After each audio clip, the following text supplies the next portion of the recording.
আসসালামু আলাইকুম রহমতুল্লাহি ওয়া বারাকাতুহু।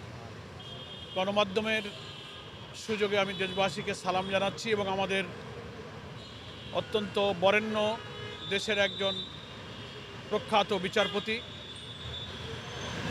একজন বরেণ্য বুদ্ধিজীবী, অত্যন্ত ন্যায়পরায়ণ এবং দেশের সিভিল সোসাইটির একজন স্বনামধন্য ব্যক্তিত্ব। সারা দেশে যিনি তার সততা, তার ন্যায়পরায়ণতার জন্য বিখ্যাত ছিলেন, তিনি আমাদের মাঝ থেকে মহান আল্লাহ তাআলার কাছে চিরদিনের জন্য চলে গেলেন, রবের সান্নিধ্যে তিনি চলে গেলেন। আমরা জাস্টিস আব্দুর রউফ সাহেবের ইন্তেকালে গভীরভাবে শোকাহত, তার শোকাহত পরিবারের প্রতি সহানুভূতি সমবেদনা জ্ঞাপন করছি। মহান আল্লাহ তাআলার দরবারে তার মাগফিরাত কামনা করছি। তার দীর্ঘ হায়াতে নেক হায়াত তিনি পেয়েছিলেন এবং দেশের জন্য, জাতির জন্য, ন্যায় বিচার প্রতিষ্ঠার জন্য, আদালত লঙ্ঘনে তিনি যে নজির স্থাপন করেছেন সুবিচারের, আল্লাহ তাআলা এই নেক আমলগুলো কবুল করুন। তিনি একমাত্র প্রধান নির্বাচন কমিশনার স্বাধীনতা উত্তর বাংলাদেশে 1991 সালের যে জাতীয় সংসদ নির্বাচন হয়েছিল, তখন তিনি দেশের চিফ ইলেকশন কমিশনার ছিলেন এবং ইতিহাসের সকল রাজনৈতিক দল মত নির্বিশেষে এটা স্বীকৃত যে সেই নির্বাচনই ছিল সবচেয়ে বেশি গ্রহণযোগ্য, বেশি নিরপেক্ষ সুষ্ঠু নির্বাচন ছিল।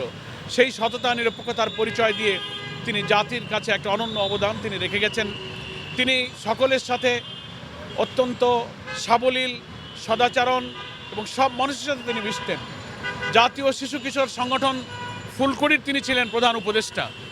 তিনি কেন্দ্রীয় সভাপতি ছিলেন, লেখকদের সঙ্গে, কবি সাহিত্যিকদের সঙ্গে, এদিকে আলেম ওলামাদের সঙ্গে, রাজনীতিবিদদের সঙ্গে, সুশীল সমাজের সঙ্গে এবং জাতির স্বাধীনতা, সার্বভৌমত্ব রক্ষা, নিরপেক্ষ নির্বাচন এবং সুশাসনের জন্য, গুড গভর্নেন্সের জন্য তিনি সবসময় জাতির যে কোনো ডাকে, রাষ্ট্রের ডাকে, সরকারের ডাকে তিনি সবসময় সাড়া দিয়েছেন। তার এই শূন্যতা কিভাবে পূরণ হবে আমরা জানি না। আজকাল সৎ মানুষ, যোগ্য মানুষ, বিবেকবান মানুষ, সুবিচারপূর্ণ মানুষ আজকে খুবই বিরল হয়ে গেছে। জাতির এই দুঃসময় সংকটে তার বড় প্রয়োজন ছিল। এই অন্তর্বর্তীকালীন সরকার ক্ষমতা নেওয়ার পরও একটি সুষ্ঠু, অবাধ, নিরপেক্ষ নির্বাচন অনুষ্ঠানের লক্ষ্যে তিনি কিন্তু তার সুচিন্তিত পরামর্শ দিয়েছেন। মত বিনিময় সভায় তিনি উপস্থিত ছিলেন। ফলে আমরা আজকের এই জাতির সংকটকালে তার দারুণ শূন্যতা অনুভব করছি। তার এই অবদান আল্লাহ তাআলা কবুল করুন এবং তার এই শূন্য জায়গায় আবার যোগ্য মানুষ ফিরে এসে তার দায়িত্ব পালনের জন্য তারা যোগ্য হোক, আল্লাহর কাছে সেই কামনা করি। আমরা গণমাধ্যমের এই সুযোগে দেশবাসীকে আবেদন জানাবো, আমাদের প্রিয়, সম্মানী এবং বরেণ্য বিচারপতি আব্দুর রউফের জন্য সবাই যেন আমরা মাগফিরাতের জন্য দোয়া করি। সকলকে ধন্যবাদ। বাংলাদেশ জামাত ইসলামীর সম্মানিত আমির ডাক্তার শফিকুর রহমান, তিনি তার সাথে খুব ঘনিষ্ঠ ব্যক্তিত্ব ছিলেন।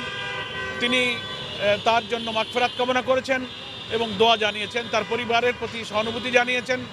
আমরা তার জানাজায় অংশগ্রহণের জন্য দেশবাসীকে আহ্বান জানাচ্ছি। আসসালামু আলাইকুম রহমতুল্লাহি ওয়া বারাকাতুহু।